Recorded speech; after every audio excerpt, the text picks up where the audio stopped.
चलिए आ जाइए ध्यान से।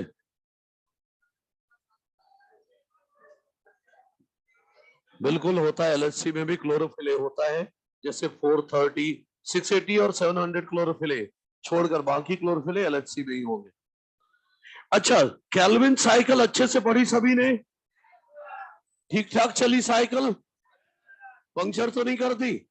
सब ठीक था? अच्छा, सिलेबस क्या है टेस्ट का? Plant breeding, biomolecule and photosynthesis, factors छोड़कर, ठीक है। और अगर केल्विन साइकिल आप लोगों ने एनसीईआरटी से भी पढ़ी होगी तो एक लाइन मिली होगी अंत में, it is probably to meet the difference in number of ATP and NADPH used in dark reaction that cyclic photophosphorylation take place, है ना। तो इस लाइन का क्या मतलब है ये भी बता देता हूं, सुनो। उस लाइन का सिर्फ इतना सा मतलब है कि केल्विन साइकिल चलाने के लिए 12 एनएडीपीएच चाहिए और 18 एटीपी चाहिए। तो नॉन साइक्लिक से 12 एनएडीपीएच जब बना रहे थे ना, उतनी देर में 18 एटीपी नहीं बन पाती, कुछ एटीपी कम रह जाती है। क्या मतलब है उसका? 12 एनएडीपीएच चाहिए था केल्विन के लिए, उतना 12 एनएडीपीएच बनाते बनाते 18 एटीपी नहीं बन पाता नॉन साइक्लिक से। तो जो एटीपी कम रह जाती है वो कहां से बनाते हैं? साइक्लिक से। ये मतलब है उसका, ठीक है। तो 12 एनएडीपीएच बनाते बनाते 18 एटीपी नहीं बन पाता नॉन साइक्लिक से, तो जो एटीपी कम रह गए उसके लिए साइक्लिक चलता है, ठीक है। ओके, चलिए अब C4 पाथवे की बात करते हैं। ध्यान से देखिएगा, सबसे आड़े तिरछे क्वेश्चन C4 पाथवे से ही आते हैं, तो बहुत अलर्ट होकर समझना है ना। देखिए, C4 पाथवे का दूसरा नाम है hatch and slack pathway. Hatch and slack pathway, इसी का दूसरा नाम है di carboxylic acid cycle. Di carboxylic acid cycle, short में DCA cycle, di carboxylic acid cycle, या इसी को कहते हैं कोऑपरेटिव फोटोसिंथेसिस, और इसी को कहते हैं CO2 कंसंट्रेटिंग मैकेनिज्म। ये ऐसे नाम क्यों हैं, सब आ जाएगा अभी आपके पास। सबसे पहले ये सुने, इसे हैच और स्लैक ने, एक्चुअली हिस्टोरिकल बैकग्राउंड यहां से शुरू होता है, ये नाम याद नहीं करना है। कॉडसेक और हार्ट, इन्होंने पहली बार देखा था कि जो शुगर केन की लीव्स है, शुगर केन की जो लीव्स है, इनमें डार्क रिएक्शन का पहला प्रोडक्ट 3 कार्बन कंपाउंड नहीं है, बल्कि एक 4 कार्बन कंपाउंड है। ये बताया इन्होंने, 3 कार्बन कंपाउंड नहीं है बल्कि 4 कार्बन कंपाउंड है पहला डार्क रिएक्शन का, ये बताया इन लोगों ने, ज्यादा कुछ नहीं बताया। तो इसको डिटेल में स्टडी किया हैच और स्लैक ने। हैच और स्लैक ने डिटेल में स्टडी किया इसे शुगर केन और मेज लीव्स में। अब पूरा साइक्लिक पाथवे दिया, शुगर केन और मेज लीव्स में डिटेल में स्टडी किया, और साइक्लिक पाथवे दिया इन प्लांट्स के डार्क रिएक्शन का, और उसका नाम क्या दिया गया? C4 pathway. C4 पाथवे नाम क्यों दिया गया? क्योंकि इस पाथवे का जो पहला प्रोडक्ट था, स्टेबल प्रोडक्ट जो था, उसका नाम था ऑक्सैलो एसिटिक एसिड, या बोलो oxalo acetate, OAA, oxalo acetic acid या OAA। 4 कार्बन का कंपाउंड था, ये 4 कार्बन का एसिड था। स्ट्रक्चर देख लो आप, याद नहीं करना है स्ट्रक्चर, बस दिखा रहा हूं ऑक्सैलो एसिटिक एसिड दिखता कैसा है। तो क्योंकि पहले स्टेबल प्रोडक्ट में 4 कार्बन थे, पहले स्टेबल प्रोडक्ट में 4 कार्बन थे, इसीलिए नाम दिया गया C4 पाथवे। और देख ले, वो पहले प्रोडक्ट में 2 COH है, पहले प्रोडक्ट में 2 COH, मतलब 2 कार्बोक्सिलिक ग्रुप है, इसीलिए तो नाम दिया गया था डाई कार्बोक्सिलिक एसिड साइकिल। और आप सब जानते हो, इतना तो सबको पता है कि इस पाथवे में दो सेल की कॉपरेशन से फोटोसिंथेसिस होता है, mesophyll cell and bundle sheath cell, तभी से बोला कोऑपरेटिव फोटोसिंथेसिस। और जहां पर रुबिस्को काम करेगा वहां पर ना CO2 का कंसंट्रेशन बढ़ा दिया जाता है। कैसे बढ़ेगा वो तो पाथवे के अंदर देखोगे, लेकिन रुबिस्को जहां काम करता है वहां CO2 का कंसंट्रेशन बढ़ा दिया जाता है, इसीलिए नाम दिया गया है CO2 कंसंट्रेटिंग मैकेनिज्म। अरे CO2 इसीलिए ज्यादा बढ़ा रहे हैं रुबिस्को के पास, ताकि रुबिस्को कभी फोटो रेस्पिरेशन ना करे, केल्विन साइकिल ही करे। समझ रहे? अच्छा देखो C4 पाथवे ना, C4 साइकिल जो है होती है only in 1500 species, only in 1500 species of 19 families of angiosperm. ये डाटा भी नहीं याद रखना है आपको, सिर्फ कुछ एग्जाम्पल याद रखने हैं। मैं बोल रहा हूं 1500 स्पीसीज में होता है 19 फैमिलीज ऑफ एंजियोस्पर्म में, उसमें से most of them are monocot. C4 plant most of them are monocot, हाँ कुछ डाइकॉट भी है, सम आर डाइकॉट ऑल्सो। जैसे मैं एग्जांपल देता हूं, मोनोकॉट में पोएसी फैमिली, ग्रामनी फैमिली भी कहते हो ना इसे, ग्रामनी या पोएसी, और एक है साइप्रेसी फैमिली। पोएसी फैमिली में शुगर केन आ गया, मेज आ गया, सोरघम आ गया, शुगर केन मेज सोरघम ये आ गया, SMS शुगर केन मेज सोरघम, ये C4 है। साइप्रेसी में साइप्रस आ गया। क्या मैं ये बोल सकता हूं all members of Poaceae family are C4 plant? बोल सकता हूं या नहीं? नहीं बोल सकता। याद करो, राइस, व्हीट, ओट, बार्ली C3 प्लांट है, और वो भी तो पोएसी या ग्रामनी फैमिली के ही हैं। समझ गए मेरी बात? तो लाइनों पर ध्यान दो। अच्छा, डाइकॉट में सिर्फ दो एग्जाम्पल, एमरेंथस और चीरोपोडियम, बस ये दो याद रख रहे हैं। मैं लिमिटेड एग्जाम्पल दे रहा हूं जो आपसे पूछे जा सकते हैं। चीनोपोडियम वो बथुआ जो पढ़ा था ना, वो है। तो ये कुछ एग्जाम्पल दिए मैंने C4 प्लांट के। और C3 प्लांट क्या बोला था, जनरली कहां मिलते हैं? टेम्परेट एरिया में। और C4 प्लांट्स जनरली मिलते हैं ट्रॉपिकल एरिया में। कहां मिलते हैं जनरली? ट्रॉपिकल एरिया में। और उनका बेस्ट फोटोसिंथेसिस करने के लिए टेम्परेचर क्या था? 20 से 25, और इनका थोड़ा हाई है 30 से 40 डिग्री सेल्सियस। ये सबसे अच्छी फोटोसिंथेसिस 30 से 40 डिग्री सेल्सियस पर करते हैं। ठीक है, तो ये नोट्स में दिए हुए हैं, एक एक चीज अगर आप नोट्स देख रहे हैं तो ये सब कुछ लिखा होगा। अब मैं बताने जा रहा हूं कि C4 प्लांट जो है कुछ चीजों के लिए अडॉप्टेड है, कुछ चीजों के लिए अडॉप्टेड है, जिनमें से 2-3 तो NCERT के। तो मैं बताता हूं C4 प्लांट किन चीजों के लिए अडॉप्टेड है।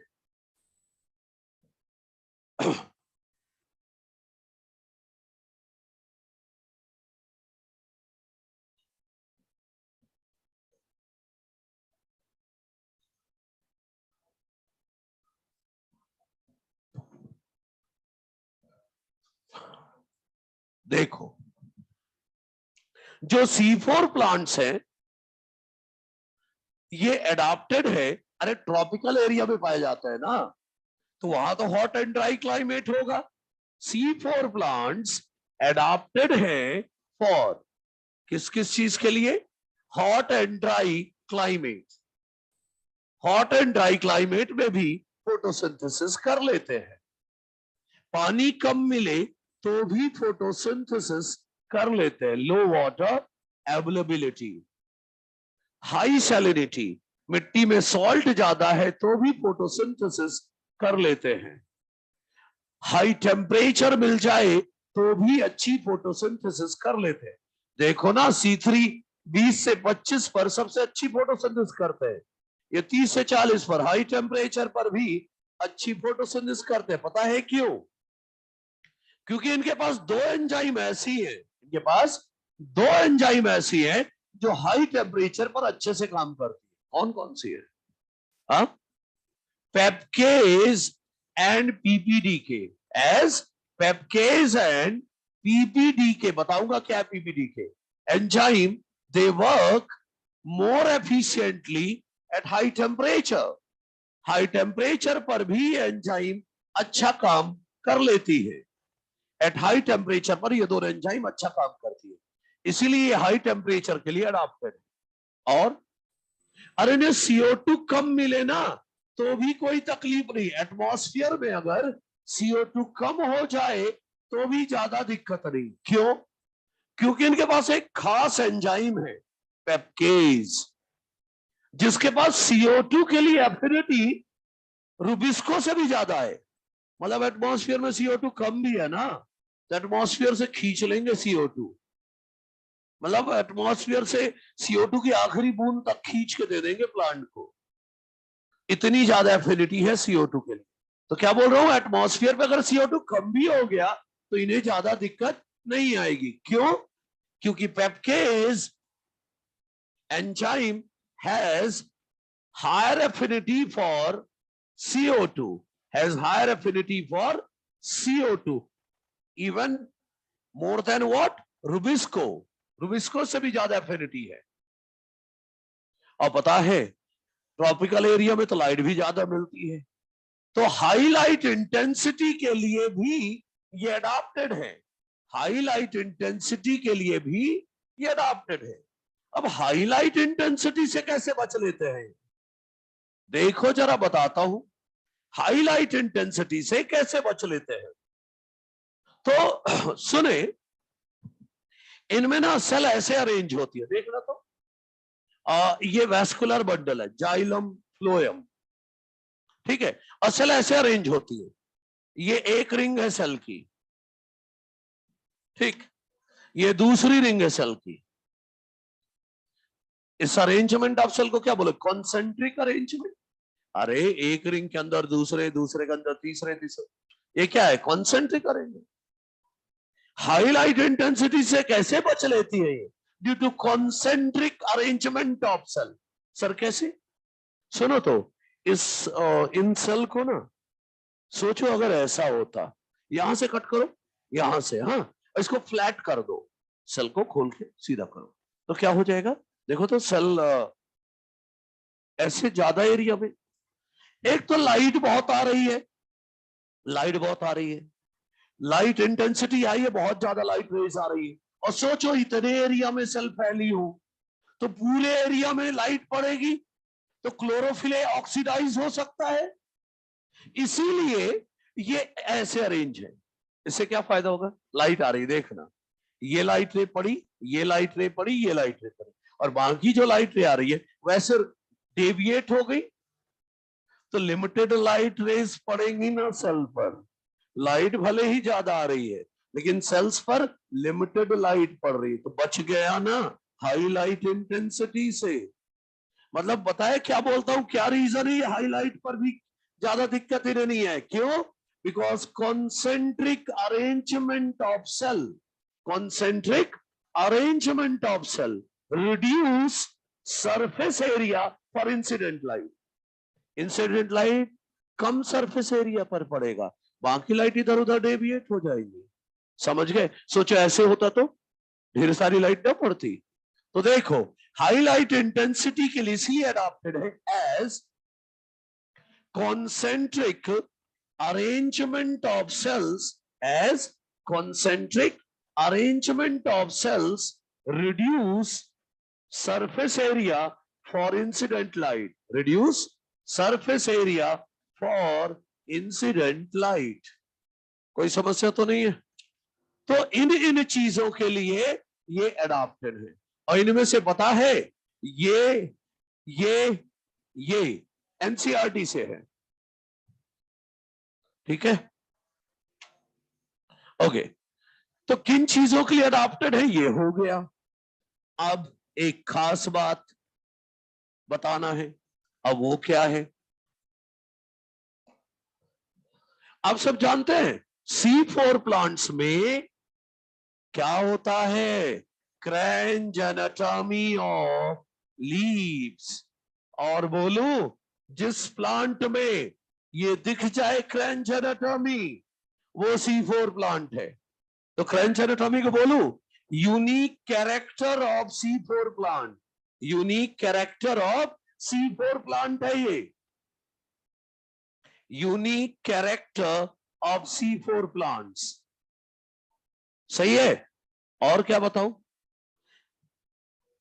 क्रेंच एक जर्मन शब्द है, पता है? क्रेंच एक जर्मन वर्ड है जिसकी मीनिंग है रीथ, और रीथ का मतलब है क्राउन या रिंग, क्राउन या रिंग, क्राउन या रिंग। अरे सीधा सीधा बोलो, अंगूठी की तरह, क्राउन की तरह या माला की तरह सेल का अरेंजमेंट। क्रेंच एनाटॉमी क्या बताती है? सेल का अरेंजमेंट। एनसीईआरटी लिखती है, मैंने भी नोट्स में लिखा, पता है क्या लिखा है एनसीईआरटी ने? क्रेंच एनाटॉमी इज रिफ्लेक्शन और description of arrangement of cell. Kranz anatomy क्या बताता है? कि सेल कैसे अरेंज है, क्राउन की तरह या रिंग की तरह या बोलो माला की तरह सेल अरेंज है। यही अभी नहीं बनाया था थोड़ी देर पहले, कॉन्सेंट्रिक, वही थी क्रेंच एनाटॉमी। तो माला की तरह सेल का अरेंजमेंट या क्राउन या रिंग की तरह सेल का अरेंजमेंट, ये है क्रेंच एनाटॉमी। तो डायग्राम बना के बताता हूं, और ये भी बताऊंगा कि ये है क्यों। दुनिया में जब C3 प्लांट आ गए थे, उन्हें क्या समस्या थी जो C4 प्लांट इवॉल्व करना पड़ा, वो भी तो देखना होगा। तो चलिए मैं लेकर आ रहा हूं क्रेंच एनाटॉमी, ध्यान से देखना भाई, क्रेंच एनाटॉमी।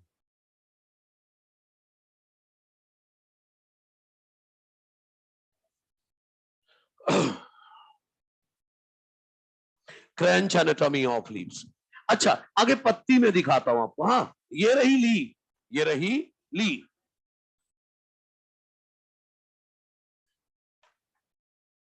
और ये रही मिडरिब। ठीक है, ध्यान देना, ये जाइलम, मिडरिब जो है वो क्या है? वहीं पर तो जाइलम फ्लोएम है, जाइलम फ्लोएम वही तो है, वेस्कुलर बंडल है ये। तो वेस्कुलर बंडल को घेर के रखती है कुछ सेल, इन सेल को कहते हैं, ये वेस्कुलर बंडल को की शीथ है, शीथ है मतलब कवरिंग है, वेस्कुलर बंडल की शीथ है, कवरिंग है। तो इन सेल्स को कहते हैं बंडल शीथ सेल। क्या बोलते हैं? Bundle sheath cell. और इनमें क्लोरोप्लास्ट है, फोटोसिंथेटिक है ये सेल, इनको बोलते हैं बंडल शीथ सेल। कितनी लेयर दिख रही है वेस्कुलर बंडल के चारों तरफ? एक लेयर दिख रही है सेल की, लेकिन एनसीईआरटी कहती है कि these bundle sheath cell may form several layer also, कई लेयर भी हो सकती है। और इनके चारों तरफ मीजोफिल सेल अरेंज है। ये देखो, अब जो सेल बना रहा हूं ये मीजोफिल सेल है। ये है क्रेंच एनाटॉमी। अरे नहीं, इतने में नहीं, बाहर चलो ना, ले चलते इसको डिटेल में बनाते हैं। इधर देखना सभी, ये vascular bundle, X for xylem, P for phloem. ठीक, इसके चारों तरफ बंडल शीथ सेल बना रहा हूं, ये देखो, ये बंडल शीथ सेल है, ये बंडल शीथ सेल है। इन बंडल शीथ सेल को ही क्रेंच सेल भी कहते हैं, बंडल शीथ सेल को ही क्रेंच सेल बोलते हैं। एनसीईआरटी ने लिखा है जनरली ये तो एक ही लेयर है, लेकिन जनरली एक लेयर है, but may form several layers around vascular bundle. Vascular bundle के चारों तरफ इनकी कई लेयर भी हो सकती हैं अराउंड वेस्कुलर बंडल। और क्या खास है इन सेल में? लार्ज नंबर ऑफ क्लोरोप्लास्ट है इनमें, लार्ज नंबर ऑफ क्लोरोप्लास्ट है। और क्या है? इनकी जो सेल वॉल है ना, वो थिक है, impermeable for gaseous exchange. Cell wall कैसी है? थिक है, गैसेस आर पार नहीं जा सकती। ये एनसीईआरटी की बात बता रहा हूं। थिक सेल वॉल है, impermeable for gaseous exchange, impermeable for gaseous exchange. और क्या बताऊं? ये सेल के बीच कोई स्पेस दिख रहा है क्या? नहीं, मतलब कोई इंटरसेलुलर स्पेस नहीं है। ये बंडल शीट सेल के बारे में बता दिया मैंने। अब mesophyll cell, bundle sheath cell के चारों तरफ क्या है? Mesophyll cell. तो लो, मीजोफिल सेल बना रहा हूं। ये देखो, ये मीजोफिल सेल है, ये मीजोफिल सेल, ये एक लेयर, ये दूसरी लेयर। कहने का मतलब रिंग के अंदर रिंग के अंदर रिंग बनती जा रही है। ये अगली लेयर, तो कॉन्सेंट्रिक मैनर में अरेंज है ना मीजोफिल सेल। मीजोफिल सेल्स है ये मीजोफिल सेल्स हैं, कॉन्सेंट्रिकली अरेंज्ड है। और सुनो, बंडल शीट सेल जनरली एक लेयर है।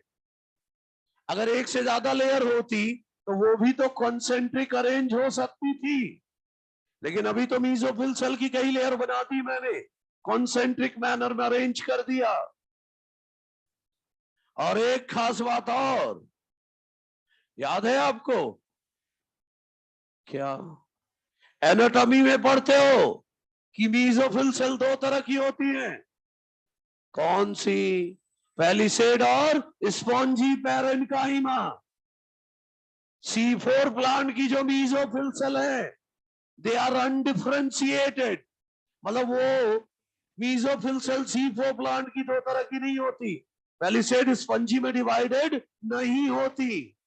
तो देखो, मैं लिख दे रहा हूं, mesophyll cells are not differentiated into palisade and spongy parenchyma। Palisade और स्पंजी में डिवाइडेड नहीं होती। सही है? अब ये जो फोटो देख रहे हो, यही है क्रेंच एनाटॉमी। यहां देखो, यहां उंगली रखो जाइलम फ्लोएम पे, पहन लो हाथों में उंगली, अंगूठी की तरह, रिंग की तरह। इसे यहां ले आओ क्राउन की तरह, थोड़ा और यहां ले जाओ माला की तरह। तो माला की तरह सेल का अरेंजमेंट, माला की तरह सेल्स का अरेंजमेंट, दिस इज क्रेंच एनाटॉमी।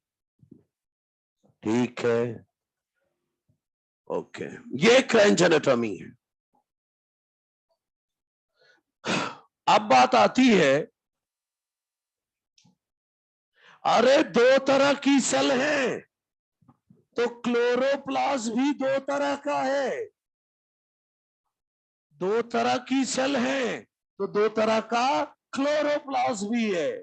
तो देखो मैं क्या लिख रहा हूं कि Kranz anatomy is also associated with chloroplast dimorphism. Dimorphism समझते हो? Two types, chloroplast two types के हैं। यहां लिख देता हूं, टू टाइप्स ऑफ क्लोरोप्लास्ट। अरे मीजोफिल सेल का क्लोरोप्लास्ट अलग है और बंडल शीट सेल का क्लोरोप्लास्ट अलग है। लेकिन आप बोलोगे सर क्लोरोप्लास्ट तो क्लोरोप्लास्ट होता है, अपन तो यही पढ़ते हैं, क्लोरोप्लास्ट में थाइलकॉइड होगा, स्ट्रोमा होगा, यही सब होता है। तो सर फिर इन दोनों सेल के क्लोरोप्लास्ट में अंतर क्या है? बताता हूं ना। यहां पर मैं मीजोफिल सेल का क्लोरोप्लास्ट, मीजोफिल सेल्स क्लोरोप्लास्ट, और दूसरा बंडल शीथ सेल का क्लोरोप्लास्ट, इन दोनों को डिफरेंशिएट कर रहा हूं। मीजोफिल सेल का क्लोरोप्लास्ट स्मॉल होता है, बंडल शीट सेल का लार्ज होता है। ये कोई बड़ा डिफरेंस नहीं है, ये सब फालतू याद भी करना क्या। मेन बात क्या है अच्छे से देखना, फिर बताऊंगा कि फायदा क्या है ये सब का, वो भी तो देखना है। तो सुनिए, मीजोफिल सेल के क्लोरोप्लास्ट का दर्शन कर लो। ये रहा क्लोरोप्लास्ट, ये थैलेक्वाइड एक के ऊपर एक रखे हैं, ग्रेना ग्रेनम है ना, स्टोमल थैलेक्वाइड, ग्रेनल थैलेक्वाइड। मतलब मीजोफिल सेल के क्लोरोप्लास्ट कैसे होते हैं, ग्रेनल, ग्रेना होता है। अब बंडल शीट सेल का क्लोरोप्लास्ट थैलेक्वाइड तो होते हैं, लेकिन एक के ऊपर एक नहीं रखे होते। मतलब क्लोरोप्लास्ट ऐसे होंगे, थैलेक्वाइड जो होगा वैसे बिखरा हुआ होगा, ऐसे एक के ऊपर एक नहीं रखे हैं थैलेक्वाइड। अब जब एक के ऊपर एक ही नहीं रखे हैं तो ग्रेनम नहीं है ना, तो एक ग्रेनल हुआ, विदाउट ग्रेना। हाँ, बट थैलेक्वाइड है, लेकिन जो थैलेक्वाइड ग्रेना का हिस्सा नहीं है, उस थैलेक्वाइड को क्या बोलोगे, स्ट्रोमल थैलेक्वाइड। तो इनमें ग्रेनल थैलेक्वाइड है ही नहीं है। कौन से थैलेक्वाइड है, स्ट्रोमल थैलेक्वाइड प्रेजेंट है, but stromal thylakoids are present. Stromal thylakoid present है भाई, ग्रेनल थैलेक्वाइड नहीं है। ओ सॉरी, सोचो, एक छोटा सा अंतर है, एक छोटा सा अंतर है दोनों के क्लोरोप्लास्ट में। एक में थैलेक्वाइड एक के ऊपर एक रखे हैं और एक में बिखरे हुए हैं, एक के ऊपर एक नहीं रखे हैं। अब इस छोटे से डिफरेंस के कारण ह्यूज डिफरेंस क्रिएट होने वाला है।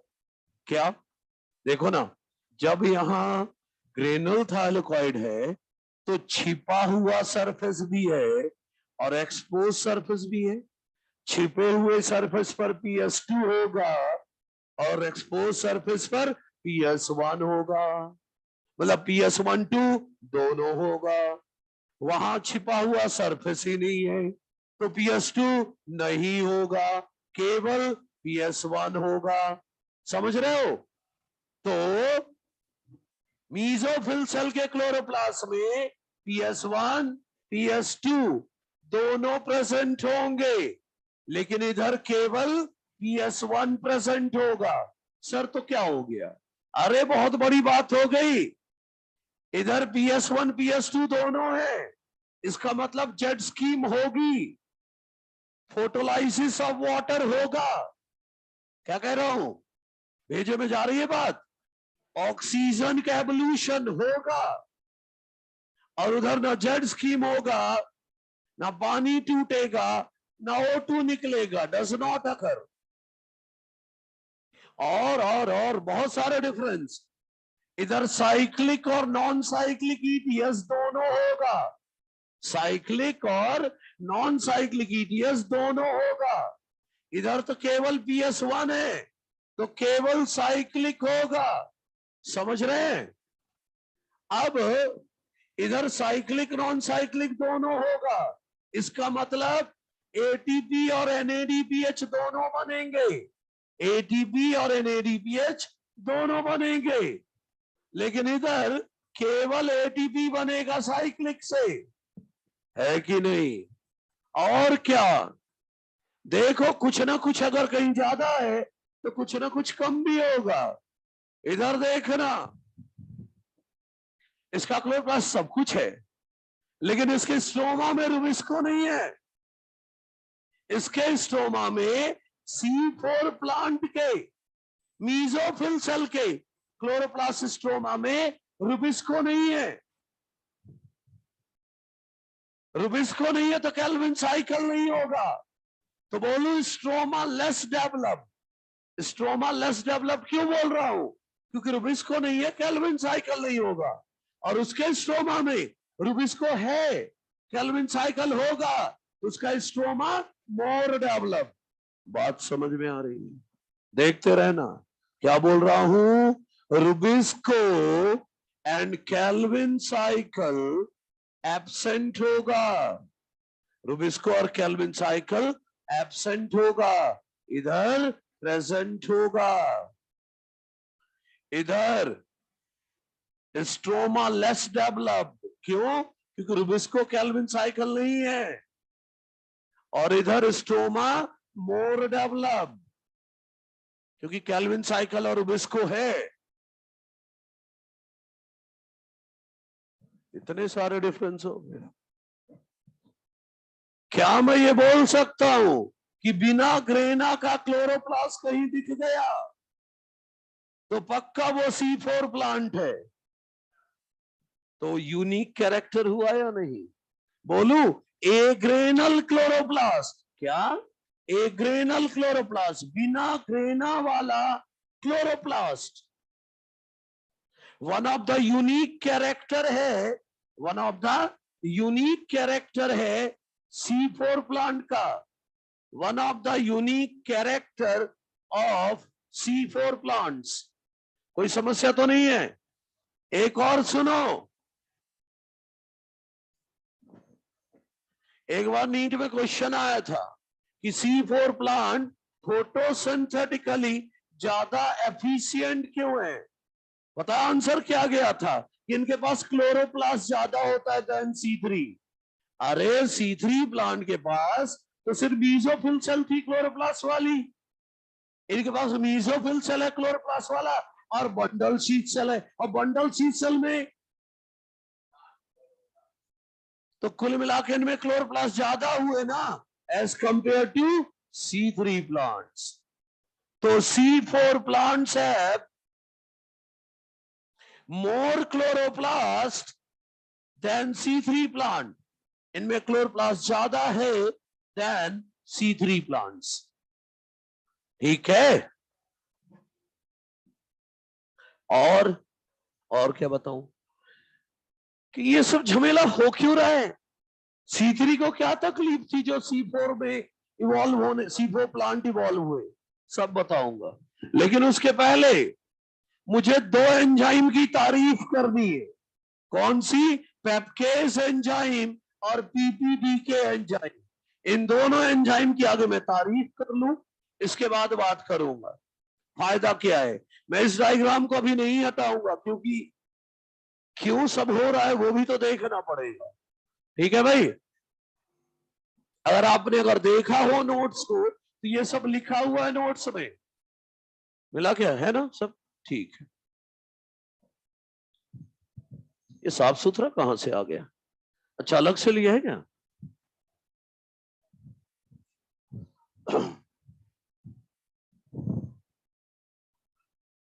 अच्छा, पुराने वाले।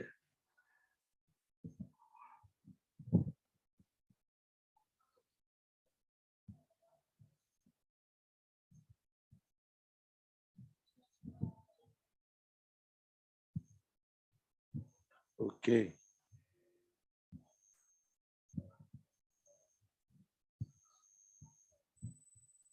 ठीक है, बढ़िया, साफ सुथरे हैं।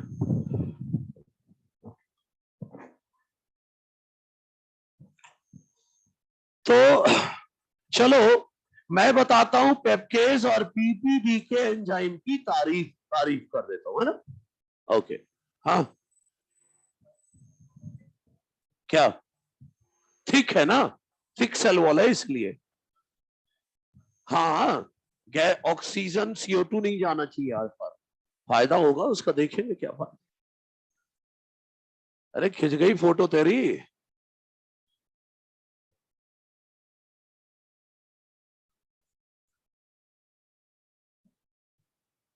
अच्छा चलो, आ जाओ, मैं पेप्केज और PPDK एंजाइम की तारीफ कर दूं।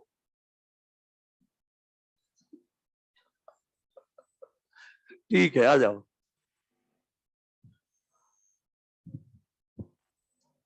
अरे नोट्स में है, एक एक लाइन है। तो मैं क्या करने वाला हूं, ये हटाकर आपको अब पेप्केज और PPDK एंजाइम की तारीफ कर रहा हूं। पेप्केज और PPDK एंजाइम। सबसे पहले पेप्केज एंजाइम।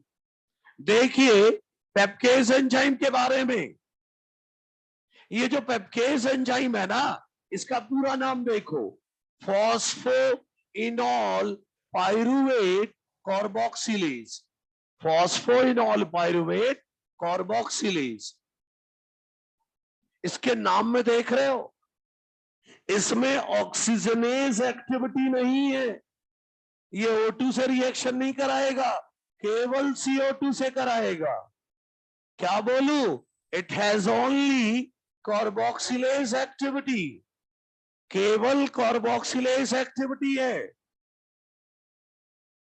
और क्या बोलूं, ये वर्क करता है more efficiently at higher temperature, high temperature पर ज्यादा अच्छे से काम करता है। कहां मिलेगा, सुनो, अरे मीजोफिल सेल के क्लोरोप्लास्ट में रुबिस्को नहीं है, ना रहने दो, रुबिस्को से भी अच्छी एंजाइम है। मीजोफिल सेल के क्लोरोप्लास्ट में रुबिस्को नहीं है, ना रहने दो, रुबिस्को से भी अच्छी एंजाइम मीजोफिल सेल में है, लेकिन क्लोरोप्लास्ट में नहीं, साइटोप्लाज्म में। पेप्केज मीजोफिल सेल के साइटोप्लाज्म में कौन सी एंजाइम है, पेप्केज, जो कि सिर्फ CO2 से रिएक्ट करता है, O2 से बिल्कुल नहीं। तो क्या बोल रहा हूं, कहां है ये, प्रेजेंट इन क्लोरोप्लास्ट नहीं, cytoplasm of mesophyll cell.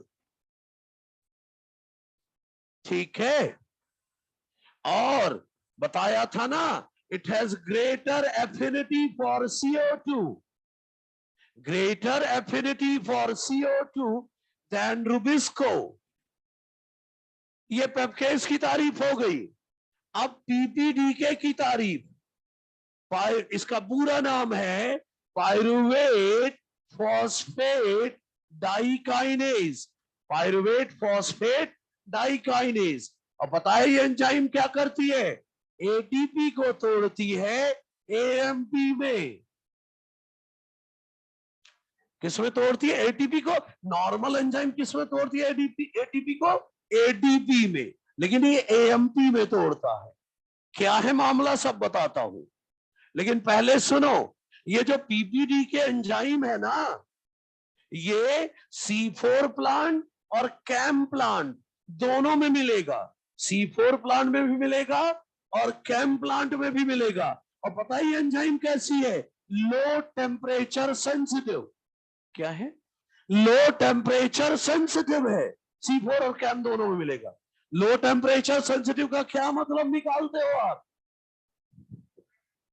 Low temperature पर अच्छे से काम नहीं करेगा, हाई टेम्परेचर पर करेगा। लो टेम्परेचर सेंसिटिव का यह मतलब नहीं है कि लो टेम्परेचर पर अच्छा काम करेगा, लो टेम्परेचर पर अच्छे से काम नहीं करेगा, हाई टेम्परेचर पर करेगा।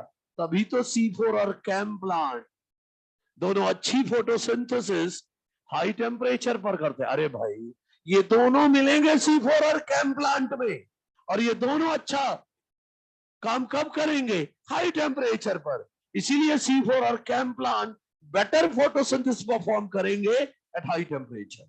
सही है, तो मैं ये कह रहा हूं कि it is a low temperature sensitive enzyme, low temperature sensitive enzyme of C4 and CAM plant, C4 and CAM plant. So these plants perform better photosynthesis,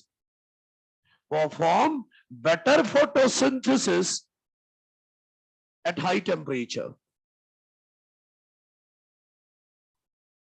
सही है, एक गड़बड़ चीज बताने वाला हूं, थोड़ा ध्यान दे लेना भाई, जोर देना, मन ना माने फिर भी मना लेना, कुछ ऐसा बताने वाला हूं। अब वो क्या है देखते जाओ, शुरुआत में आपका मन नहीं मानेगा कि हम कैसे मान लें, लेकिन फिर भी मान लेना उस बात। क्योंकि प्लांट फिजियोलॉजिस्ट का कहना है सर।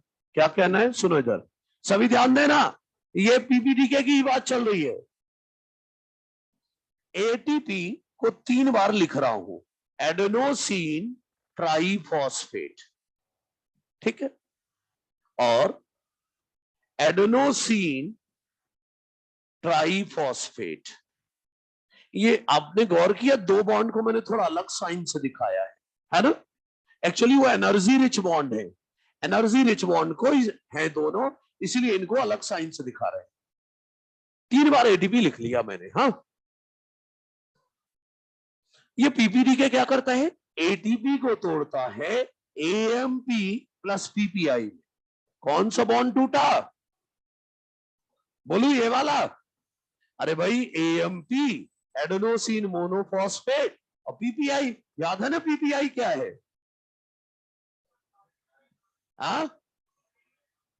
इनऑर्गेनिक, हाँ, पायरोफॉस्फेट, इनऑर्गेनिक पायरोफॉस्फेट।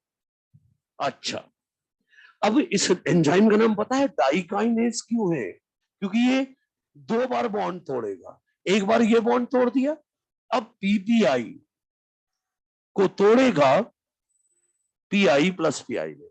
मतलब कौन सा बॉन्ड टूटा, अब ये वाला टूटा ना? तो कुल कितने बॉन्ड टूटे, 2, 2 फॉस्फेट बॉन्ड ब्रोकन, ठीक है। अब आप सोच रहे हैं क्या छोटी छोटी बातें बता रहे हो, रुको तो तकलीफ देने वाली बात बता रहा हूं, मन नहीं मानता शुरुआत में, ठीक है। तो एटीपी को जब एएमपी में तोड़ा तो कुल कितने फॉस्फेट बॉन्ड टूटे, 2। चलो ना, इन दोनों को, इस एटीपी को तोड़ते हैं इंटू एडीपी प्लस पीआई। मतलब कौन सा बॉन्ड टूटा, आखिरी वाला, है ना? तब ना एडेनोसिन डाइफॉस्फेट अलग और एक फॉस्फेट अलग। कितना फॉस्फेट बॉन्ड टूटा, केवल एक। चलो इस वाले को भी तोड़ते हैं, एटीपी को तोड़ते हैं एडीपी प्लस पीआई में। कौन सा फॉस्फेट बॉन्ड टूटा, आखिरी वाला, ये यही टूटा ना? तो कुल मिला के कितने फॉस्फेट बॉन्ड टूट गए इधर, 2 एटीपी को, 2 एटीपी को जब 2 एडीपी में तोड़ा तो कितने फॉस्फेट बॉन्ड टूट गए, 2। LHS इक्वल टू RHS, मतलब चाहे एक एटीपी को एएमपी में तोड़ लो या 2 एटीपी को 2 एडीपी में तोड़ लो, दोनों केस में फॉस्फेट बॉन्ड 2 ही टूटे हैं। इसीलिए प्लांट फिजियोलॉजिस्ट का मानना है कि जब एटीपी एएमपी के में टूटे तो बोलो कि 2 एटीपी के बराबर का खर्चा हुआ। क्या बोलो, 2 एटीपी के बराबर का खर्चा हुआ जब एटीपी एएमपी में टूटे। क्यों? क्योंकि जब एटीपी एएमपी में टूटता है तब भी 2 फॉस्फेट बॉन्ड टूटते हैं, और जब 2 एटीपी 2 एडीपी में टूट रहे तब भी 2 फॉस्फेट बॉन्ड ही टूटे हैं।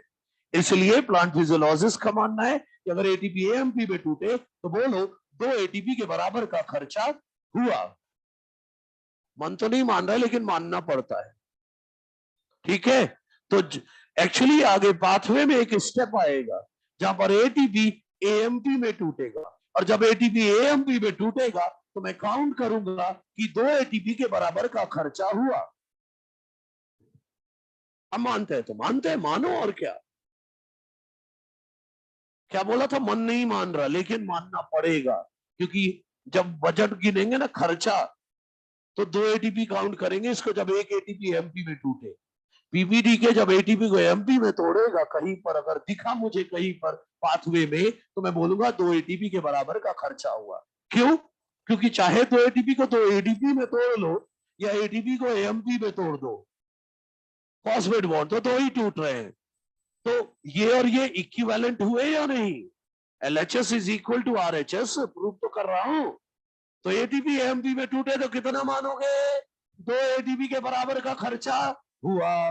मन नहीं मान रहा, फिर भी मानना है। समझ गए मेरी बात? ये उनका कॉन्सेप्ट है। हाँ,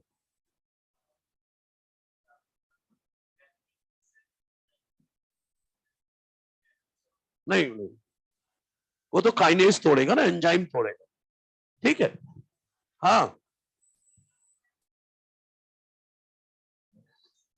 नहीं, कहीं किसी स्टेप में अगर एटीपी एमपी में टूटा तो मैं बोलूंगा इस स्टेप में 2 एटीपी यूज हुई, 2 एटीपी की एनर्जी रिलीज हुई ना, और वो रिएक्शन में यूज होगी, मैं ये कहना चाह रहा हूं। हाँ एक ठीक है भाई, तो इसे एक्सेप्ट करना है आपको कि एटीपी एमपी में टूटे, ये C4 पाथवे में भी आएगा और कैम पाथवे में भी आएगा, और एटीपी एमपी में टूटे तो 2 एटीपी गिनना है हमें। ठीक है, चलो अब सुनो, अब धीरे धीरे अब मैं ले चल रहा हूं पाथवे की तरफ। आगे ये बताने जा रहा हूं C3 को क्या समस्या थी और उस समस्या को C4 में कैसे ओवरकम किया गया। अच्छे लेवल पर दिमाग पर जोर रखना। अब बातें पाथवे की करेंगे। ये सब लिखा है, ये सब नहीं बनाना है, बस याद रखना है कि 2 एटीपी के बराबर गिनना हो गया। फालतू की चीजें थोड़ी बनाते बैठे।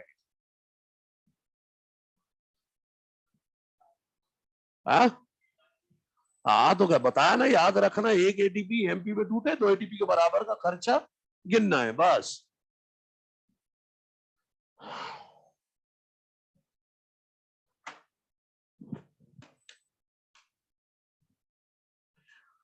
अब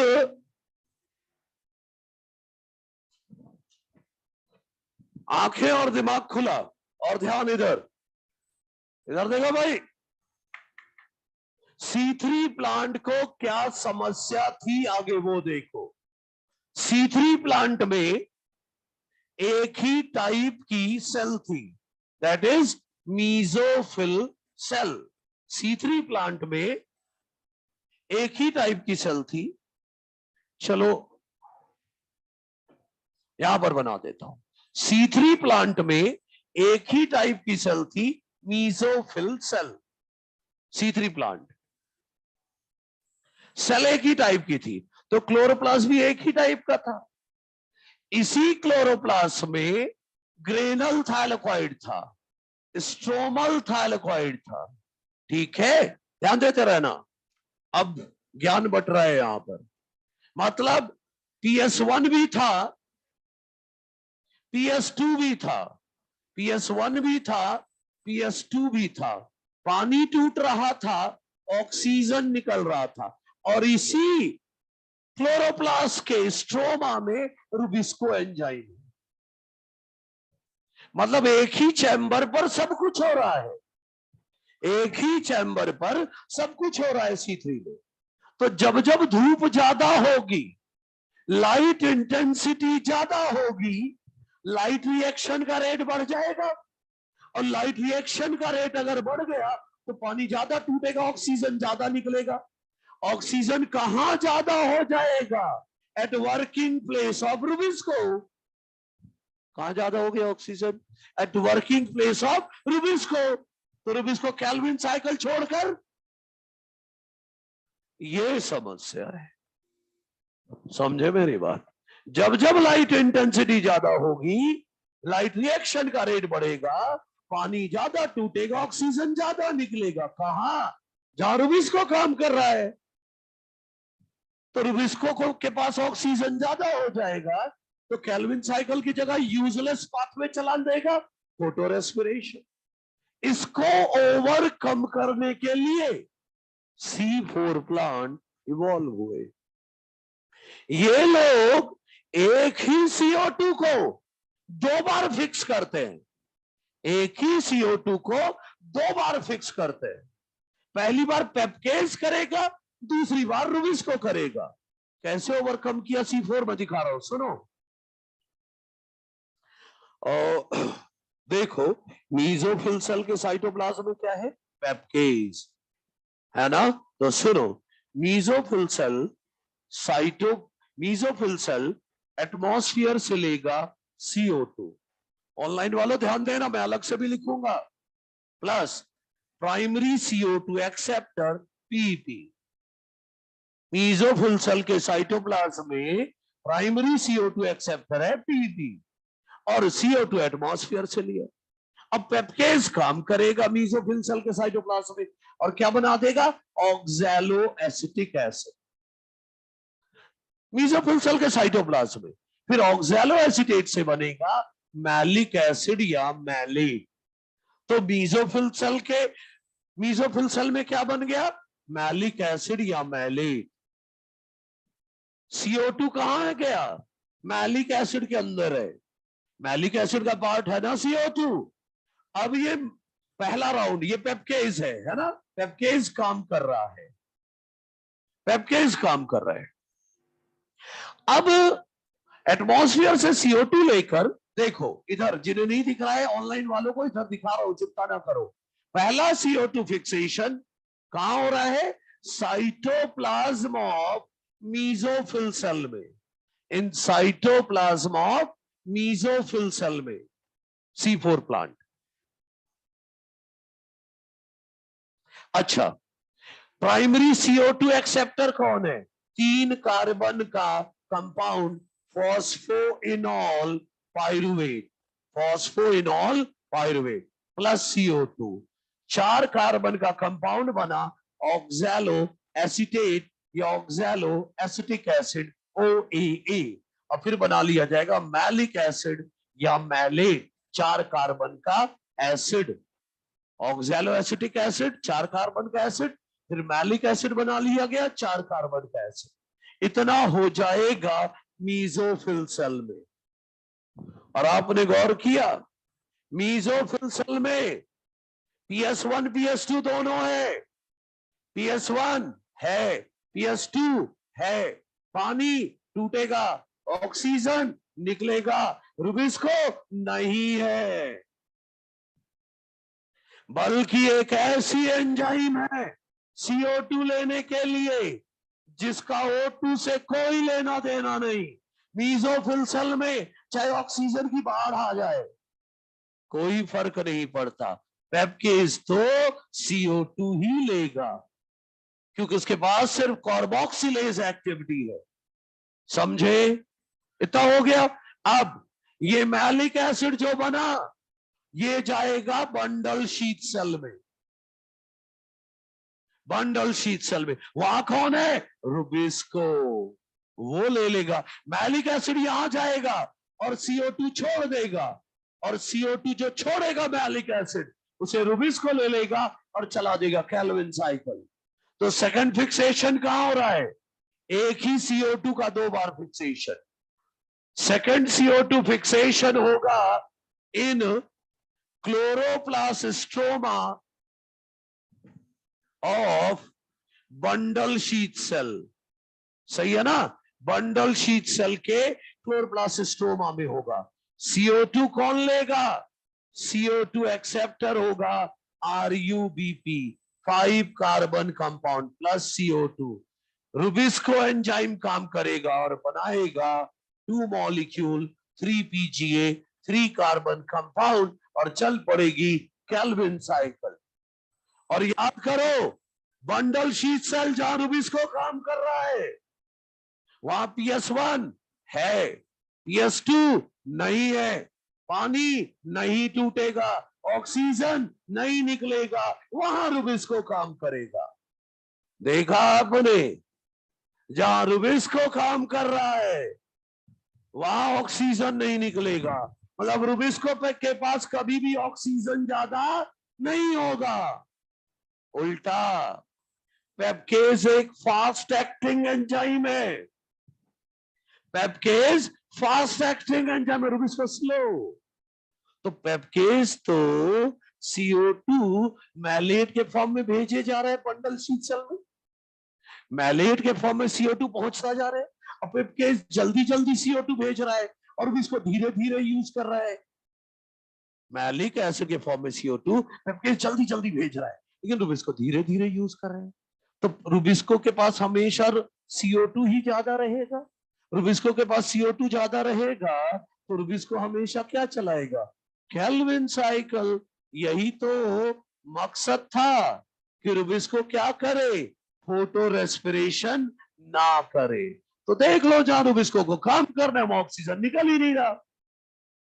नहीं, अभी हर चीज नहीं बता दिया मैंने, अभी पाथवे भी बताऊंगा। ये नहीं कि सर हो गया इतने में बता दिया सब, पाथवे भी बनाऊंगा, उसमें और भी चीजें खुलकर सामने आए। भेजे में गई बात। अच्छा, और दो चार लाइनें और सुन लो, फिर लाता हूं पाथवे आपके सामने। C4 लाइन सुनिएगा।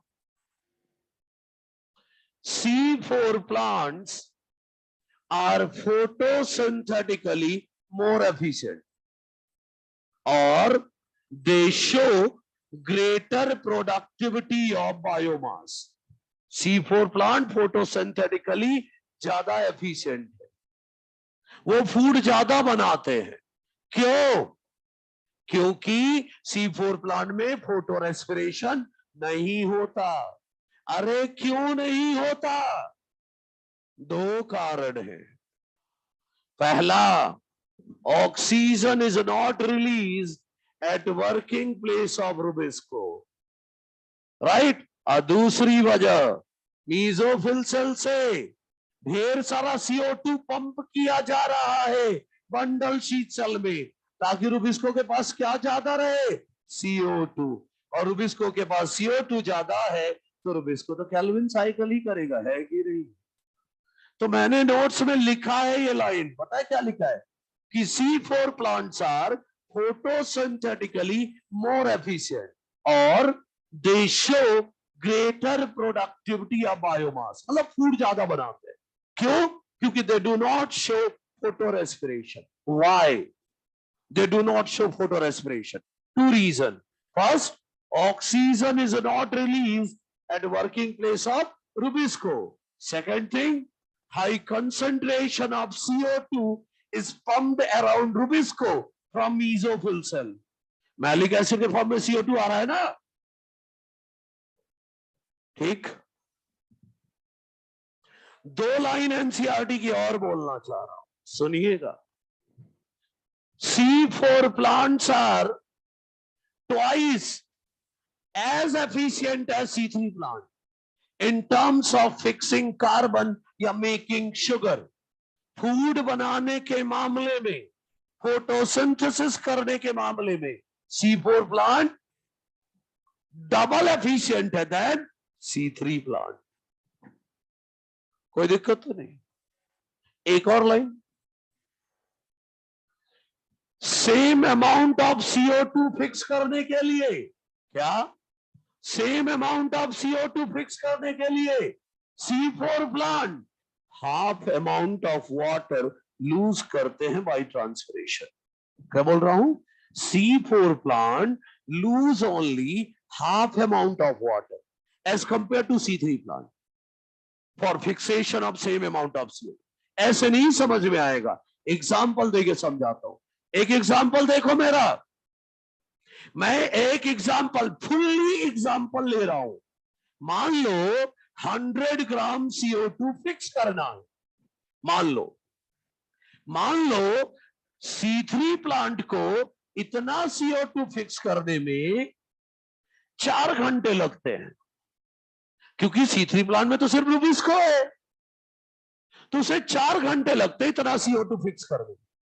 और C4 प्लांट तो डबल एफिशिएंट है C3 से, तो वो तो इतना CO2 2 घंटे में ही फिक्स कर लेगा। क्या कहते हो? डबल एफिशिएंट का मतलब यही है ना, जो काम ये 4 घंटे में करेगा वो 2 घंटे में करेगा। फिर से एक एग्जांपल लेते हैं, मान लो 1 घंटे में 1 लीटर पानी का लॉस होता है। स्टोमेटा जब खुलता है तो 1 घंटे में 1 लीटर पानी का लॉस होता है बाय ट्रांसपिरेशन, मान लो। तो C3 प्लांट को इतना CO2 पाने के लिए 4 घंटे स्टोमेटा खुला रखना होगा। C3 प्लांट को इतना CO2 पाने के लिए 4 घंटे स्टोमेटा खुला रखना होगा, तो 4 घंटे में 4 लीटर वाटर का लॉस कर दिया या नहीं? लेकिन इतना ही CO2 पाने के लिए C4 प्लांट को 2 घंटे स्टोमेटा खुला रखना पड़ेगा। अब 2 घंटे खुला रखना पड़ेगा स्टोमेटा, तो 2 घंटे में 2 लीटर पानी का लॉस हुआ। देख लो, same amount of CO2 fix करने के लिए C4 प्लांट ने कितना पानी लूज किया? Half amount as compare to C3 plant. मिला क्या? एनसीईआरटी लाइन है भाई। क्या क्या लिखा एनसीईआरटी ने कि C4 प्लांट डबल एफिशिएंट है C3 in fixation of CO2, carbon fix करने के लिए। लेकिन पानी के लॉस के लिए C4 plant lose only half amount of water as compared to C3 plant for fixation of same amount of CO2. ये एग्जाम्पल के थ्रू समझ में आया क्या कि C4 प्लांट को आधा पानी लॉस होगा C4 प्लांट में as compare to C3 for same amount of CO2 fixation. सही है ना? ओके। कोई फोटोसिंथेटिक एफिशिएंसी पूछे क्या? कोई फोटोसिंथेटिक एफिशिएंसी पूछे किसकी? प्लांट्स की। तो सबसे ज्यादा एफिशिएंट C4, उससे कम C3, सबसे कम कैम प्लांट। और पानी के लॉस ट्रांसपिरेशन रेट में सबसे आगे C3, उससे कम C4, सबसे कम कैम प्लांट। पता है क्यों कैम हर काम में पीछे है? आपको पता है कैम प्लांट डेजर्ट एरिया में मिलते हैं मोस्टली। कैम प्लांट मोस्टली कहां मिलते हैं? डेजर्ट एरिया में। और डेजर्ट एरिया में ये जो कैम प्लांट है डेजर्ट एरिया में, दिन में जितनी ज्यादा गर्मी होती है रात में उतना ठंड होता है। और कैम प्लांट अपना स्टोमेटा रात में खोलते हैं, ठंड में खोलते हैं, तो पानी का लॉस तो कम होगा ना। मतलब कैम प्लांट हर काम में पीछे है। समझ रहे हो? अब मैं आपके लिए इतनी देर से 1 घंटे 5 मिनट से मैं जिस पाथवे का तारीफ कर रहा हूं, अब वो पाथवे आपके सामने लाता हूं। कुछ चीजें बता चुका था वो भी दिखेगी, और जो नहीं बताया अब वो भी दिखेगा। ठीक है भाई? तो चलो C4 पाथवे लाता हूं। ये क्या है, इसमें क्या लिखा? अच्छा, अरे C4 प्लांट डबल एफिशिएंट है। क्यों है? क्योंकि C3 प्लांट कभी फोटो रेस्पिरेशन करेगा, कभी कैल्विन साइकिल करेगा, लेकिन C4 प्लांट तो हमेशा फोटो कैल्विन साइकिल ही करेगा। फाइनल प्रोडक्टिविटी C प्लांट ज्यादा होता है या कैम में? C3 में ज्यादा होगा। कैम में पुअर प्रोडक्टिविटी है। पढ़ाऊंगा कैम पाथवे अलग से। कैम पाथवे के लिए सिर्फ इतना बोला जाता है कि वो जिंदा रह ले, वही बहुत बड़ी बात है। देखेंगे। अब बात रही मीजोफिल सेल NADPH2, सब बताऊंगा। फोटो रेस्पिरेशन कैम में होता है, चिंता ना करो, होता है फोटो रेस्पिरेशन, हो सकता है। बताऊंगा जब कैम पाथवे आएगा, अभी नहीं। हाँ, NADPH2 का कॉन्सेप्ट अभी डील करूंगा, थोड़ा वेट करो, पाथवे आने दो। तो चलिए, इधर उधर की बातें बहुत कर ली मैंने, अब जितनी तारीफें की हैं अब वो पाथवे में दिखना भी चाहिए। आ जाओ दिखाता हूं। आपने देखा ये सब कुछ जो भी है सब नोट्स में है ना? हाँ हाँ। PPT के कहा आया? अभी पाथवे आया क्या? नहीं आया तो फिर क्यों पूछ रहा है? आने देना। अरे तो इंट्रोडक्शन था, तारीफ थी, अब देख पाथवे। ओके।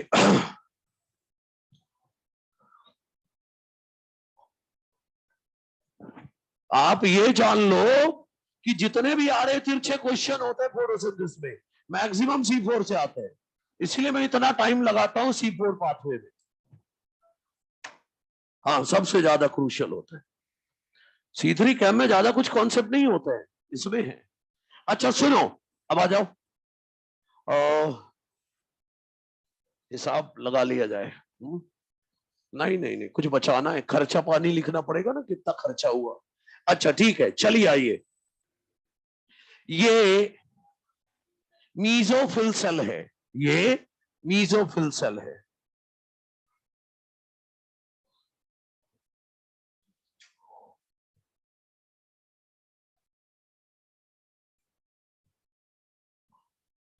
ऊपर वाली सेल मान लो मीजोफिल सेल है, और ये नीचे वाली सेल बंडल शीथ सेल है। ये बंडल शीथ सेल है और ये दोनों सेल आपस में जुड़े हुए हैं बाई प्लाज्मोडेस्माटा। किससे जुड़े हैं? प्लाज्मोडेस्माटा से। ये ऐसे यहां पर भी है प्लाज्मोडेस्माटा। ओके, ये बंडल शीथ सेल का क्लोरोप्लास्ट है। ये बंडल शीथ सेल का क्लोरोप्लास्ट है। इस क्लोरोप्लास्ट में RuBP प्लस CO2 होगा। कौन कराएगा? रुबिस्को। और चलेगा 3PGA बनेगा और चलेगी केल्विन साइकिल, जिससे शुगर बनेगा या ग्लूकोज बोलो। सही है? याद है बंडल शीथ सेल के क्लोरोप्लास्ट में? ध्यान इधर पूरा, लापरवाही बिल्कुल नहीं। क्लोरोप्लास्ट में याद है आपको PS2 नहीं है, PS1 है, पानी नहीं टूटेगा, ऑक्सीजन नहीं निकलेगा, साइक्लिक ETS होगा, ATP बनेगा। उधर एक ने क्वेश्चन पूछा है कि केल्विन कैसे चलाओगे जब NADPH ही नहीं बना? 12 NADPH चाहिए ना केल्विन के लिए, ग्लूकोज के लिए, वो कहां से लाओगे? वो सवाल है, उसका जवाब आएगा थोड़ी देर में। ऑक्सीजन नहीं निकलेगा और रुबिस्को यहीं पर काम करेगा। सही है? और यहां पर ये क्लोरोप्लास्ट है मीजोफिल सेल का, मीजोफिल सेल का क्लोरोप्लास्ट है। यहां पर PS1 है, PS2 है, पानी टूटेगा, ऑक्सीजन निकलेगा, ATP बनेगा, NADPH भी बनेगा। ऐसे चीजें लिख के रखनी चाहिए, तभी नहीं नोट्स में है, चिंता ना करो। रुबिस्को नहीं है। सही है? अब सुनो, हाँ पाथवे स्टार्ट होता है, ध्यान दो। एटमॉस्फेयर से आया CO2, एटमॉस्फेयर से आया CO2। ये केल्विन साइकिल हो या C4 पाथवे हो, अपन लिखते जरूर है कि CO2 रिएक्ट किया। एक्चुअली CO2 डायरेक्ट रिएक्ट नहीं करता, CO2 आगे वाटर के साथ रिएक्ट करके कार्बोनिक एसिड बनाता है, फिर ये टूट जाता है H+ और बाई कार्बोनेट आयन में। सेल में हजारों रिएक्शन एक साथ चल रही होती है, तो H+ किसी भी रिएक्शन में यूज हो जाएगा। हमारा कंसर्न H+ नहीं है, हमारा कंसर्न है कि CO2 आ गया in form of by carbonate ion. CO2 आ गया in form of by carbonate ion. याद है बीजोफिल सेल का साइटोप्लाज्म है ये। यहां पर प्राइमरी CO2 एक्सेप्टर होगा, phosphoenol pyruvate plus CO2 in form of bicarbonate ion. Enzyme का नाम पेप्केज। याद है इसका नाम है फॉस्फोइनॉल, तो इससे फॉस्फेट हटेगा, फॉस्फेट हटा, 3 कार्बन 1 कार्बन 4 कार्बन कंपाउंड बन गया ऑक्सैलो एसिटिक एसिड या oxalo acetate, acid with 4 carbon. क्या हुआ यहां पर? कार्बोक्सिलेशन, या बोलू पहला CO2 का फिक्सेशन, पहला CO2 का फिक्सेशन। क्या बोला था मैंने कि पहला CO2 फिक्सेशन कहां होगा? मीजोफिल सेल के साइटोप्लाज्म में। कौन कराएगा? पेप्केज। सही है? अच्छा, तो याद रखना CO2 डायरेक्ट नहीं रिएक्ट करेगा, आगे वाटर के साथ रिएक्ट करके कार्बोनिक एसिड बनाएगा, फिर आयन में टूट जाएगा। सेल में हजारों रिएक्शन एक साथ चल रही है, H+ कहीं भी यूज हो सकता है। हमारा कंसर्न है CO2 आ गया in form of bicarbonate ion plus PP, इसका फॉस्फेट हट गया तो 3 1 4 कार्बन कंपाउंड एसिड बना ऑक्सैलो एसिटिक एसिड या ऑक्सैलो एसिटेट बन गया। ठीक है? अब कुछ C4 प्लांट में क्या होता है, कुछ C4 प्लांट में क्या होता है, ऑक्सैलो एसिटेट NH2 लेकर, मतलब ऑक्सैलो एसिटेट में NH2 ट्रांसफर कर दो। ट्रांसफर ऑफ एमिनो ग्रुप को क्या बोलते हैं? ट्रांसएमिनेशन। क्या बोलते हैं? ट्रांसफर ऑफ एमिनो ग्रुप को ट्रांसएमिनेशन। एमिनो ग्रुप लेकर बन जाता है ऑक्सैलोएसिटेट एस्पार्टिक एसिड। C4, कुछ C4 प्लांट, पता है C4 प्लांट 3 तरह के होते हैं। नहीं, वहां नहीं जा रहा हूं मैं, आपको तकलीफ नहीं दूंगा, बस सिर्फ इतना बता रहा हूं कि कुछ C4 प्लांट में NH2 दे दिया जाता है, ऑक्सैलोएसिटेट को ट्रांसफर ऑफ अमीनो ग्रुप कर दिया गया, क्या बन गया? Aspartic acid. ध्यान देना जिधर मारकर चले, अभी एस्पार्टिक एसिड आएगा ऐसे, यहां आएगा, यहां CO2 छोड़ देगा और फिर वापस चला जाएगा। कुछ C4 प्लांट में एस्पार्टिक एसिड आएगा, CO2 छोड़ के चला जाएगा, और वो जो CO2 छोड़ के जाएगा एस्पार्टिक एसिड, वो रूबिस को लेकर केल्विन साइकिल चला देगा कुछ C4 प्लांट में। लेकिन हमारा कंसर्न कुछ C4 प्लांट नहीं है, हमारा कंसर्न है मेजॉरिटी ऑफ C4 प्लांट में क्या होता है। तो चलो देखते हैं, मेजॉरिटी ऑफ C4 प्लांट में क्या होता है, ऑक्सैलोएसिटेट क्लोरोप्लास्ट में चला जाता है, और यहां पर इसका कराया जाता है रिडक्शन।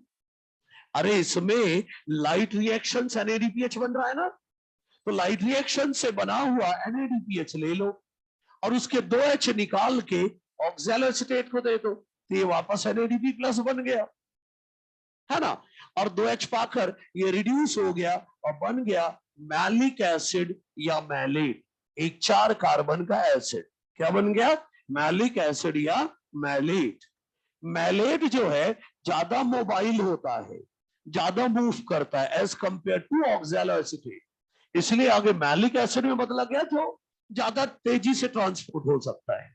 अब ये मैलिक एसिड ट्रांसपोर्ट होकर आ गया bundle sheath cell. Bundle sheath cell में जब ये मैलेट आया, इसके पास जो भी था सब छीन लिया गया।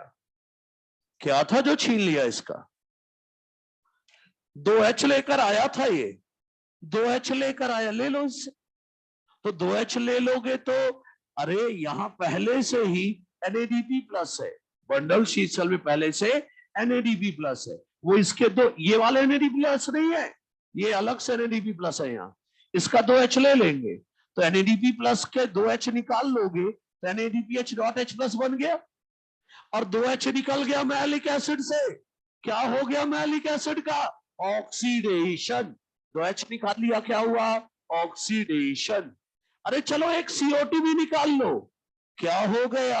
डीकार्बोक्सिलेशन। ओए दूर ध्यान दो, इसके 2H निकाल लिए, ऑक्सीडेशन, CO2 निकाल लिया, डीकार्बोक्सिलेशन, तो मैलिक एसिड का क्या हो गया? Oxidative decarboxylation. सही है, और ये काम मैलिक एंजाइम कराएगा। एंजाइम याद करने की जरूरत नहीं है ये वाली।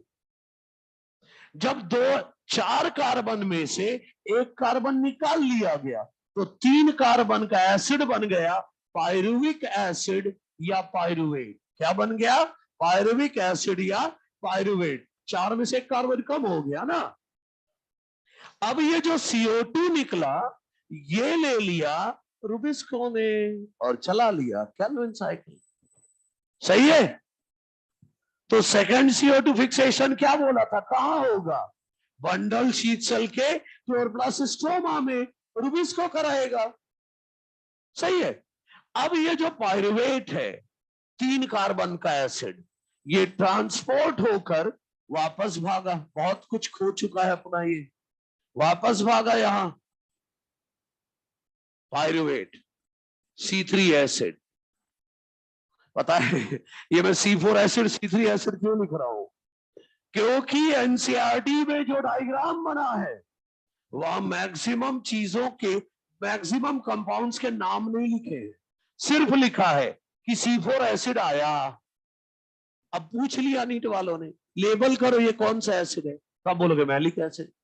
फिर यहां लिखा है C3 एसिड बना, C3 एसिड पायरुविक एसिड बना, ये नहीं लिखा है NCERT में, तो अब आपको पता है कि वो पायरुविक एसिड की बात कर रहे हैं। फिर दिखा रखा है C3 एसिड गया, तो कौन? Pyruvic acid. तो इसलिए मैं C4 एसिड C3 एसिड लिख रहा हूं ताकि आपकी NCERT भी साथ में हो जाए। अब ये पायरुवेट आ गया, वो इधर देख PPT को खोज रहा था तू, ये पायरुवेट है, ये फॉस्फोइनॉल पायरुवेट है, एक फॉस्फेट दिला दो along with एनर्जी, तो ले आओ पीपीडी के एंजाइम। पीपीडी के एंजाइम एटीपी को तोड़ेगा इनटू एएमपी प्लस पीपीआई, और पीपीआई को तोड़ दो पीआई प्लस पीआई। एक फॉस्फेट ले लो, एक फॉस्फेट और जो एनर्जी रिलीज हुई यहां पूरी, फॉस्फेट और जो एनर्जी निकली दे दो इसको। एक फॉस्फेट पाकर ये क्या बन गया, phosphoenol pyruvate, primary CO2 accept regenerated. ये है C4 pathway.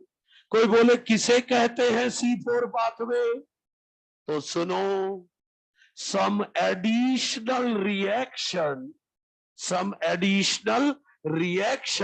plus Calvin cycle is equal to C4 pathway बताया था। some additional reaction plus Calvin cycle क्या कहलाता है, C4 pathway। क्या आप ये समझ पा रहे हैं? सुनो इधर, जब ये एडिशनल रिएक्शन 6 बार होगा तब 6 CO2 केल्विन साइकिल में जाएंगे, है कि नहीं? इस सिस्टम में कितनी एटीपी खर्च काउंट करोगे, 2, और ये 6 CO2 पाने के लिए तब ना ग्लूकोज बनेगा, तो 6 केल्विन साइकिल के लिए 6 CO2 चाहिए, तो केल्विन साइकिल 6 बार चलेगी, ये भी तो 6 बार चलेगा। एक बार में 2 एटीपी खर्च, तो 6 बार होगा तो 12 एटीपी, 12 एटीपी हो गए, और केल्विन साइकिल में 12 NADPH और 18 ATP, 12 NADPH और 18 ATP प्लस 12 ATP, तो 18 12 कितने हो गए, 30 ATP। तो कहने का मतलब हुआ फॉर 6 CO2 फिक्सेशन और 1 ग्लूकोज और fructose production, NADPH ratio ATP खर्चा हुआ NADPH प्लस रेशो ATP 12:30। क्या मैं ये लिख सकता हूं, देखो तो जरा, out of this 12 molecule of NADPH plus and 18 ATP are used in Calvin cycle। 12 NADPH 18 ATP Calvin cycle में यूज होंगे, और ये जो एक्स्ट्रा 12 लग रहे हैं एडिशनल 12 ATP किस में यूज हो रहे हैं, रीजनरेशन ऑफ टीपी में। अरे ये रिएक्शन भी तो 6 बार होगा, एक बार में 2 ATP, तो 6 बार में 12 ATP, 12 एक्स्ट्रा ATP पीपी के रीजनरेशन में, तो 6 CO2 के लिए इतना हो गया, तो 1 CO2 के लिए NADPH ratio ATP divide by 6 कर लो, 2:5। क्या मैं ये बोल सकता हूं, याद है C3 प्लांट में पर CO2 2 NADPH और 3 ATP खर्च होते थे, 2 NADPH और 3 ATP, यहां 5, मतलब पर CO2 कितनी ATP एक्स्ट्रा है, 2 ATP। पर CO2 एक्स्ट्रा ATP कितनी खर्च हो रही है, 2 ATP, वो भी कहां, इन रीजनरेशन ऑफ टीपी, है कि नहीं? अच्छा, अब सुनो, ओए सुनो सुनो, सबसे पहले उसके एक सवाल का जवाब देखो, देखो ध्यान से देखना। एटीपी ये खुद बना रहे हैं, एटीपी ये खुद बना रहे हैं, इसको केल्विन साइकिल चलाने के लिए और क्या चाहिए, NADPH, ये बने ना, ले चलो वहां। अरे ये प्लान है, इसने लाइट रिएक्शन से NADPH बना लिया था, अब बोला रुक मैं तेरे लिए NADPH का जुगाड़ करता हूं, तू तो अपने पास NADP प्लस रख, 2H मैं भेजता हूं। तो इसने जानबूझ के 2H इसके हाथ भेज दिए थे, और वो वहां जाकर NADPH बनवा दिया, और ये NADPH यूज करो ना केल्विन साइकिल में, समझ रहे हो? तो NADPH भी मिल जाएगा, ATP बना ही रहा है, और CO2 मिल ही रहा है।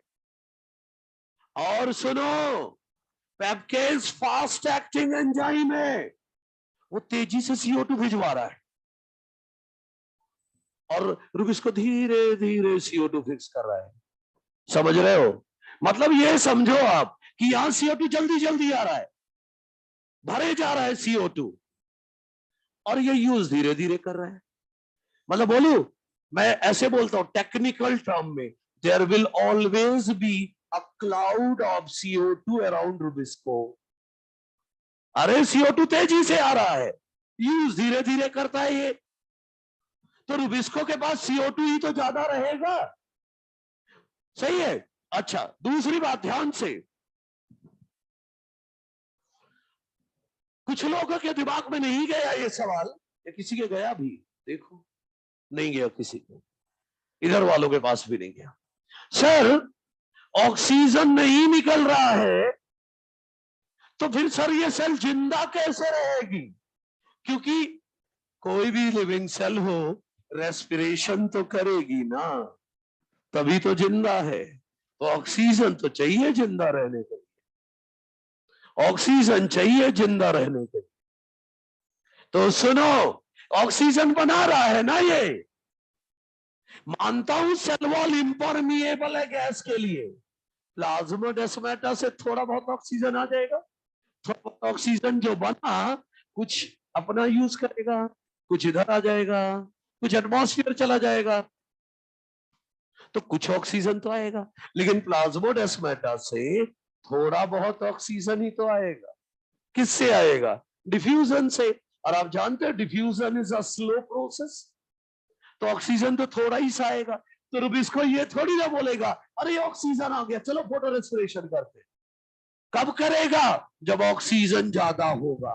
लेकिन ऑक्सीजन कभी ज्यादा हो ही नहीं पाएगा, क्योंकि CO2 तो यहां लगातार पंप हो रहा है, तो यहां तो CO2 ही ज्यादा रहेगा।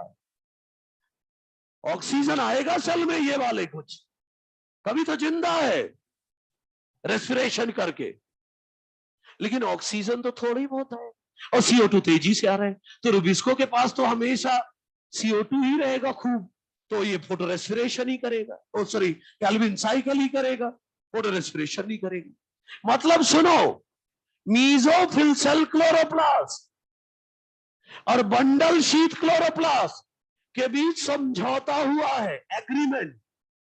किस बात का? इस क्लोरोप्लास्ट का कहना है उससे कि तुझे जो चाहिए मैं दूंगा, तुझे जो चाहिए मैं दूंगा, बस तेरा रुबिस्को कैल्विन साइकिल करना चाहिए, फोटो रेस्पिरेशन नहीं। तुझे NADPH चाहिए मैं भिजवा रहा हूं बना के, CO2 चाहिए मैं दे रहा हूं, है कि नहीं? जो जो चाहिए सब मेरे से ले, लेकिन तेरा रुबिस्को कैल्विन साइकिल करना चाहिए और टारगेट अचीव, है कि नहीं? तो देख लो C4 प्लांट फोटोसिंथेटिकली ज्यादा एफिशिएंट क्यों है। किसी के दिमाग में कोई और डाउट हो तो बोलो। हाँ बोलो, क्या बच्चे? हाँ लेकिन एनर्जी ज्यादा चाहिए ना। नहीं, उस एंजाइम का नेचर है उसको 2 बार तोड़ना, डाइकाइनेज, तो वो ऐसे ही तोड़ता है। अच्छा, एक फॉस्फेट ये बचा, एक ये बचा, 2 और AMP बाद में ATP बनाने का काम आएंगे। किसी ने कुछ और पूछा है?